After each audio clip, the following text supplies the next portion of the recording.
Bạn là dân to tiết nị dây pí rồi biệp tính lộ là lờ âm thì phải nước trong bà hai là lờ Android chẳng muốn dân tính lộ dân chụp bê tông này mối anh ấy bê tông one click trading chụp máu ở bây dân khơi bê tông nâng là nâng kháng ní cứ sell mình bị sell dân chụp lên nâng lụ mía kháng ní cứ mình bị bãi dân chụp lên nâng là bay tình mía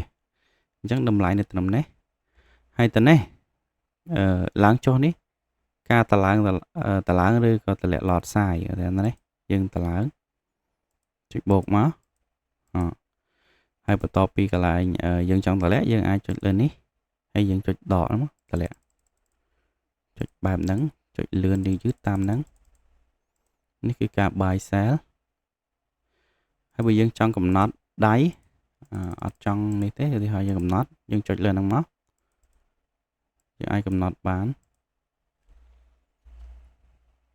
ប្រមាណឡតនេះមួយឡតអញ្ចឹងទៅ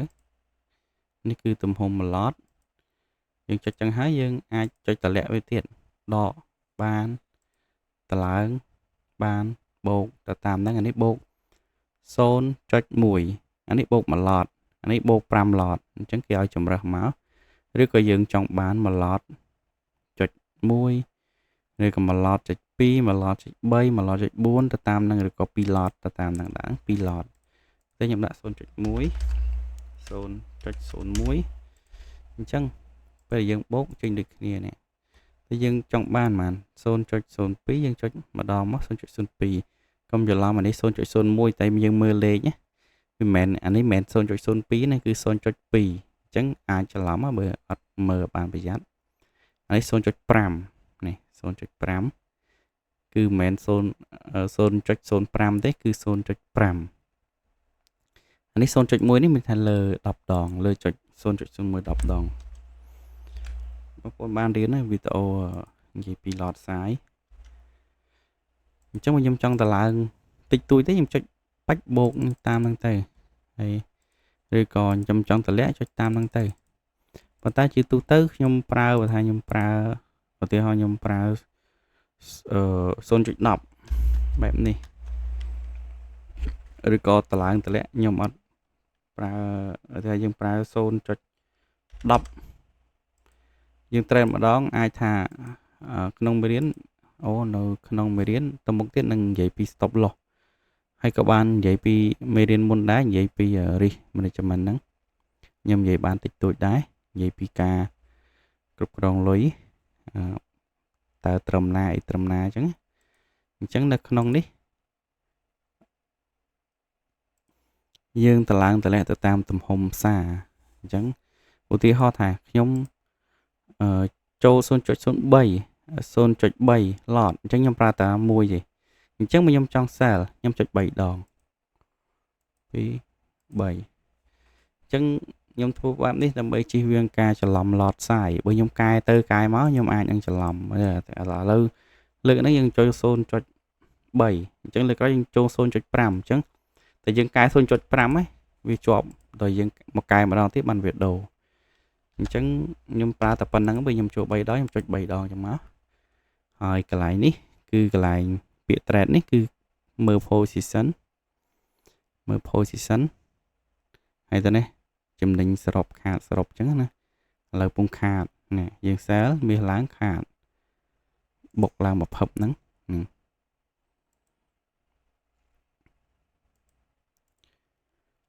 អញ្ចឹងខ្ញុំចង់បដូរអាបេតុងនេះចង់បដូរឲ្យវាមកក្រោមវិញយើងចុចលើនឹងមកហើយចុចសញ្ញារូបនេះហើយចង់ឲ្យវាមកក្រោមចុច tick មកវាមកក្រោម tick មកនេះ buy sell មកក្រោមបើសិនបងប្អូនអត់ចង់ឲ្យវានៅលើទេចង់ឲ្យវានៅក្រោមក៏ដាក់នៅក្រោមទៅអានេះយើងដាក់នៅលើនៅក្រោមផ្សាយលើយើងនឹងការចុចរបស់យើងនឹងទម្លាប់ចុចបើយល់ឃើញថាដាក់នៅលើអាចនឹងប៉ះដៃដល់ប្រការណាមួយបងប្អូនដាក់មកក្រោមមកបើយល់ឃើញថាដាក់នៅក្រោមអាចនឹងប៉ះដៃទៅច្រឡំជន់អានេះបាច់មកទ្រូតអញ្ចឹងទៅធ្វើយើងខាតបងលុយក៏យើងដាក់មកក្រោមមក ហើយបើថាចង់បិទវាយើងចុចតែម្ដងនេះទេលើវាម្ដងមកវាបិទហើយវាបិទចង់បើកវាចុចលើនឹងម្ដងមកវាបើកហើយកន្លែងនេះមិនមែនជាកន្លែងបាយសែលគឺកន្លែងចុចបើកនិងបិទអាបេតុងបាយសែលណានេះអញ្ចឹងខ្ញុំចង់ដាក់វានៅលើខ្ញុំចុចអាហ្នឹងមកចុចលើអេក្រង់ហ្នឹងមកហើយយើងចុចញ៉ាសោនៅលើបើ IIS ចាំខ្ញុំបង្ហាញផ្សេងទៅគេថា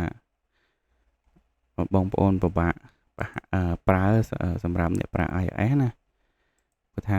យើងយល់ពីនេះហើយ IIS អាចថានៅកន្លែងណាផ្សេងតែយើងចុចជាប់អញ្ចឹងទៅយើងចុចលើអេក្រង់ម្ដងវាអាចចេញពាក្យ setting ឬក៏យើងចុចជាប់វាមានពាក្យ setting ចឹងដោយសារខ្ញុំប្រើតែ Android ខ្ញុំអត់បានដឹងពី IIS ខ្ញុំព្យាយាមធ្វើពី IIS មួយដែរតើនេះកន្លែង candlestick អញ្ចឹង candlestick វាមាន line វាមាន candlestick បែប line ខ្ញុំអត់ទៅចឹងអត់ដឹងយ៉ាងណាចុចអត់ទៅវាអត់ទៅនឹងហ្នឹងតែនៅនេះវាដើរហើយបែបcandlestick វាមាន3អានេះ bar chart មាន candlestick នេះ candlestick ហើយនឹង line មួយនេះ line line chart ប្រភេទជា line អញ្ចឹងអាប្រភេទហ្នឹងយើងយកទៅប្រើប្រាស់ផ្សេងគ្នាដល់កន្លែង technical នៅ live បងប្អូនដឹងថាយើងប្រើ line ដើម្បីអីយើងចង់មើលអីប្រើ candlestick ដើម្បីអីយើងចង់មើលអីមកយើងប្រើ candlestick ដល់ខ្ញុំដូរមក candlestick វិញនេះជាទម្រង់ candlestick អញ្ចឹងឥឡូវខ្ញុំកំពុងតែជាប់ position ហ្នឹងអញ្ចឹងខ្ញុំចុចពីលេខ trade មកហើយខ្ញុំចង់បិទម្ដងមួយឧទាហរណ៍ខ្ញុំចង់បិទអានេះមួយអញ្ចឹងខ្ញុំបិទចុចលើវាមកខ្ញុំបិទ close មួយហ្នឹងទៅហ្នឹង close ម្ដងមួយហើយតើនេះខ្ញុំចុចពាក្យ close ទៅគឺ close ហើយ close មួយហ្នឹងហើយអញ្ចឹង history នេះអ្វីដែលយើងបាន trade នៅនេះ history នេះbalance deposit $1000អញ្ចឹងយើងចូលផ្សារតម្លៃប៉ុន្មានតម្លៃ 3127.78 ហើយយើង sell 0.10 តែ